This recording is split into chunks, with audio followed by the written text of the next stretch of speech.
welcome back to my channel. Today I am making bundt cake. It is my youngest son's birthday and he requested a bundt cake. So today I am making bundt cake. White chocolate and raspberry bundt cake. To start with, we are going to grease our pan. The easiest way to do this, due to all the crevices in this, is to just spread.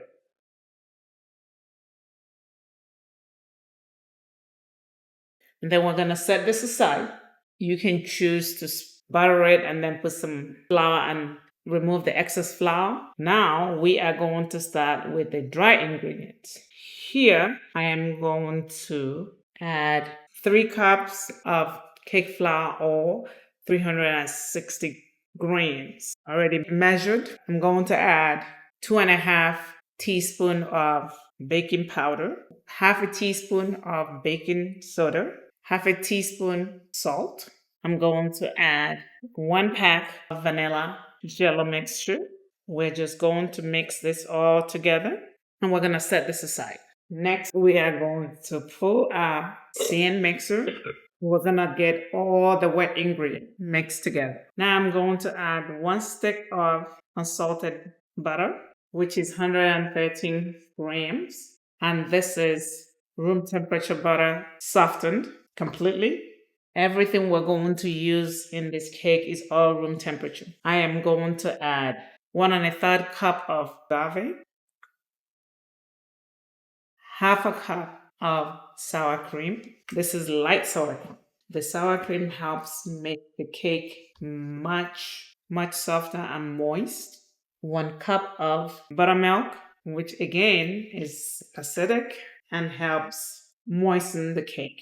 We're going to add 3 eggs, room temperature. We are going to attach our whisk attachment.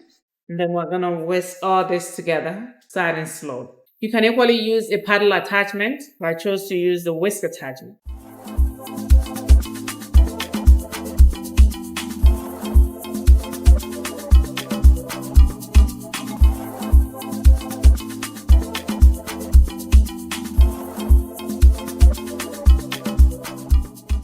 After whisking for a few minutes, we're going to add the flour little by little. And then we're going to whisk at about 2 speed.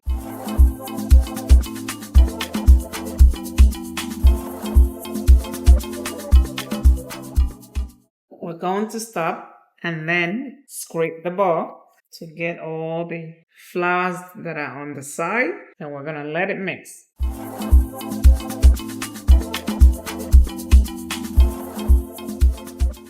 We're going to add more of the flour. Now we'll whisk at 2 speed. Enough to just incorporate. We do not want to over whisk it.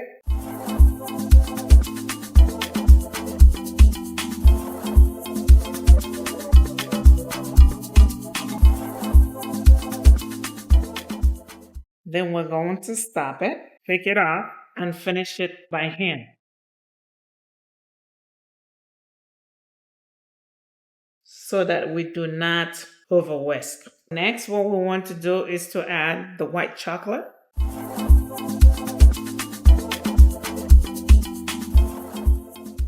And the raspberry.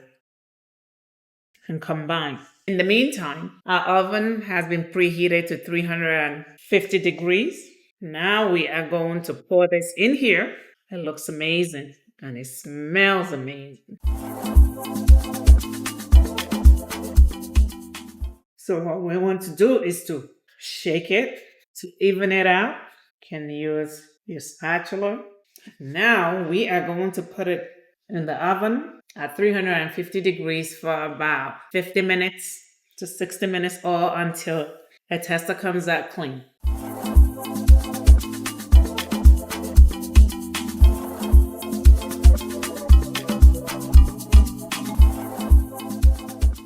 The cake is done.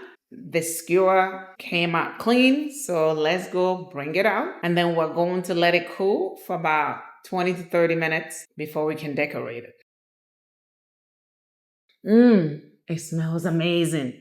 Look at that. Smells really great. We are going to clean up and then come back to decorate while it cools. All right, the cake has cooled down and we have flipped it, and look at how it looks. My God, it is amazing.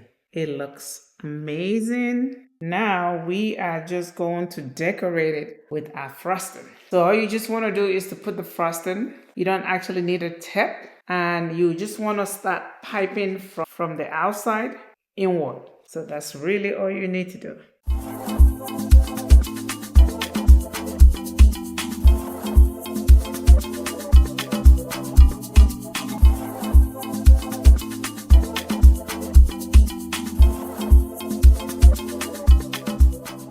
There's no right or wrong way of doing this. All right, we are done. This looks amazing. The frosting tasted amazing. The batter tasted out of this world. And I can't wait to actually cut into this. Here is the birthday boy cutting the cake. Let's see how it looks. Looks good. Now let's do a taste test for the birthday boy. Who is this guy?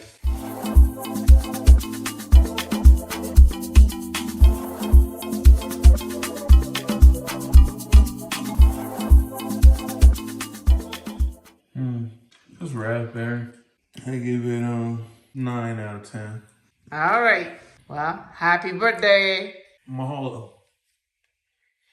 Anyhow, if this video has been of value to you, please like, share, subscribe, and hit the notification button. This is Dr. Okeke. Happy Independence Day.